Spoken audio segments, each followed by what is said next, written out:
Okay, next slide, Emily. I think we're ready. Okay. So when I was thinking about, like, honestly, a lot of these things are intuitive. Like, I don't think about them consciously as I'm making a salad, but I was like, how do I break this down?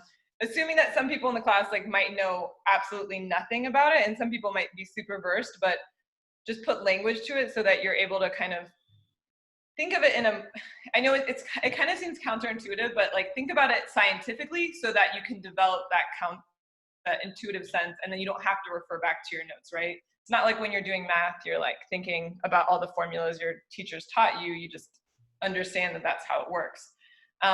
So when I was thinking about the salad itself, I was thinking about the 4 elements that I balance. So texture is one of them, taste is another, color and temperature. I love salads with warm things in them. So some things at room temperature, some things warm. But I think like what Emily was saying, part of the beauty of a salad is it can contain so many different elements, which is amazing. So there's a lot of versatility. And the best salads for me have that like layering of elements on top of each other, right? Okay, so next slide. So in terms of texture, there's kind of 4 major textures. There's also soupy, but we don't have any soupy ingredients typically in our salad. I mean, we have the like viscous dressing, but it's not really soupy.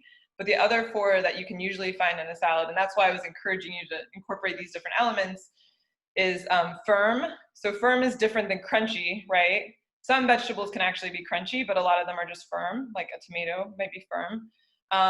Crunchy is like crackers, chips, roasted foods, creamy, and then chewy. So that's why I also encourage you to find some sort of grain that you wanted to include in there.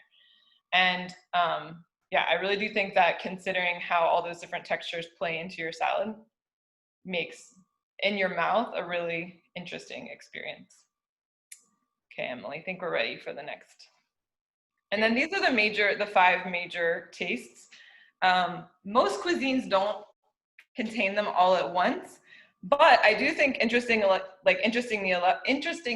enough, a salad can. Like, I love Thai food because actually Thai food generally incorporates all these elements in one sauce, for example. In American food, we don't generally do that, but in a salad, you really can. You have room to include sweetness, saltiness, bitterness, sourness. So bitter and sour are different tastes. They're not the same. Bitter is something like dark chocolate or dark leafy greens. Sour is something like vinegar, right? And even though they're kind of like close on the taste spectrum, they're not the same. And then the final taste is what we call umami. It's the taste that you get from mushrooms, from like aged cheeses, from fish sauce, which is another like ingredient, ingredient that I use a lot kind of in sauces and in ways that people don't expect. Anchovies also have a lot of umami flavor. But again, it's like the flavors and the textures are opportunities to layer on top of each other. And so you have a variety of experiences in one dish. Next guy. And